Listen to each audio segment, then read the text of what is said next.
for Mr. Michael Applebaum. Yeah! I just take your time. Nobody's fucking waiting.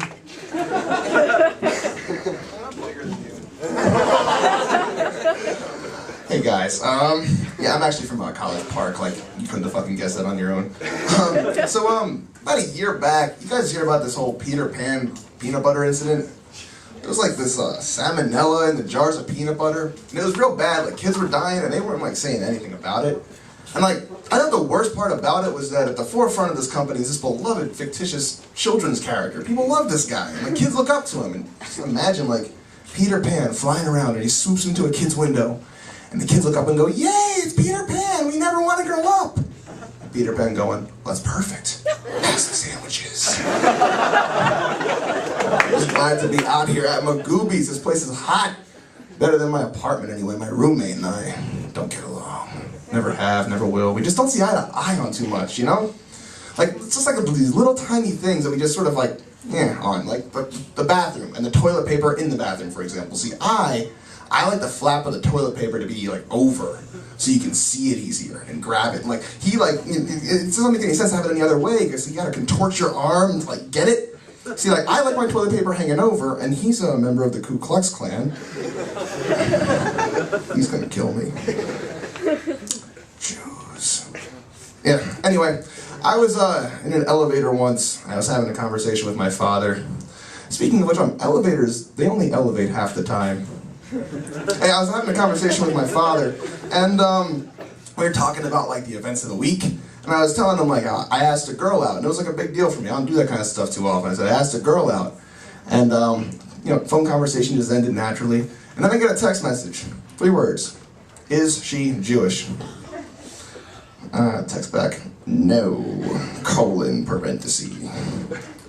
Then I got a text back saying, "Well, that's fine. 3 dates and she converts her. You go shopping." Like, does my dad think I'm that good with girls? That like girls are like some giant grocery store I can just walk in and like, Jewish girls, aisle 18, you know? And I just go down the aisle and I pick out my favorite girl and I enter in my credit card number, and well, that part's kind of true.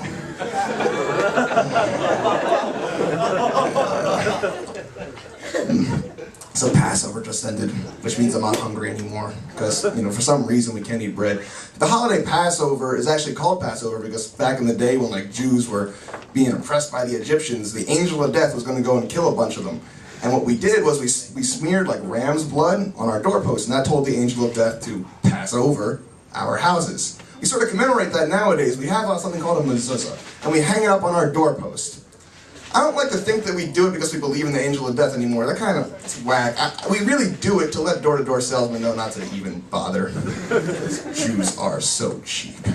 Yeah, so the holiday was, you know, the Jews, we got lost in the desert for 40 years, and I never was able to relate to that, because like, I just don't get lost. I'm sort of got a good head on my shoulders. I know where I'm going at all times, except for that one time in IKEA. But that wasn't my fault. I mean, there's arrows on the floor, and they're pointing to things, but they don't say what they're pointing to. That doesn't make any sense whatsoever. I walk in trying to get a shower curtain, and suddenly I'm holding like lingonberry juice in my hand. Like, how does that make it? Sweden? I think our country's Sweden. Fuck Sweden. What's the matter with Sweden? Sweden. Yeah, after that long trek and that long ordeal, I ended up at a McDonald's, and I was kind of hungry. But like, not real hungry, just like sort of a little bit hungry. The kind of hunger that can be sated by a Happy Meal. Just that little hole in your stomach, not a big hole. And I thought, you know, I'm in a McDonald's already, my dignity is out the window, so I'm gonna go for it. I ordered a Happy Meal. The woman behind the counter gets on her tiptoes. "Sir, where's your child?" I'm like, "I don't have a child." "Well, you need a child." Like, "Why do I need a child?" "Sir, you don't know the rules." I'm like, "What rules?" "The rules of happiness." Like, what are you talking about?" "Sir, happiness is only allowed for children." Yeah. But, you know, you can say all the shit you want about McDonald's. They're not responsible for the swine flu. I'll tell you who is. Nature. Nature's responsible for all that. Nature's gross, and I don't know why any of you people eat organic food. I never touch it. Nature is disgusting. Things are always fighting. Things are throwing poo at each other. It's a horrible, horrible environment, and I can't get part of any of it. The only thing I want my food coming from is like factories with robots in them. Because robots don't poop on things. And if a robot calls in sick, Gets fucking destroyed. It's the end of the story. It's easy and it's simple and it's done. You know, and also, you're not gonna get like, you ever guys seen Mark McGuire, Barry Bonds, the guys with the biceps the size of my fucking head? They don't get that by eating Flintstone vitamins, people. They get that by injecting science into their ass. And now they can lift like pickup trucks over their head. It's good stuff. Yeah, I like being a comic. I mean, I don't know how good I am, probably not that good. But I like being a comic, and I think the big perk is that when someone asks me a little bit about myself, I got something to tell them. Usually I don't have anything. I'm a social reject, I don't talk to people. Most of my conversations go like this. Hey, Michael.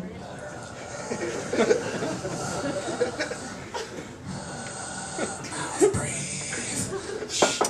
Yeah. All right, lights on. I'm out of here. I'm Michael Applebaum. Thank you guys so much.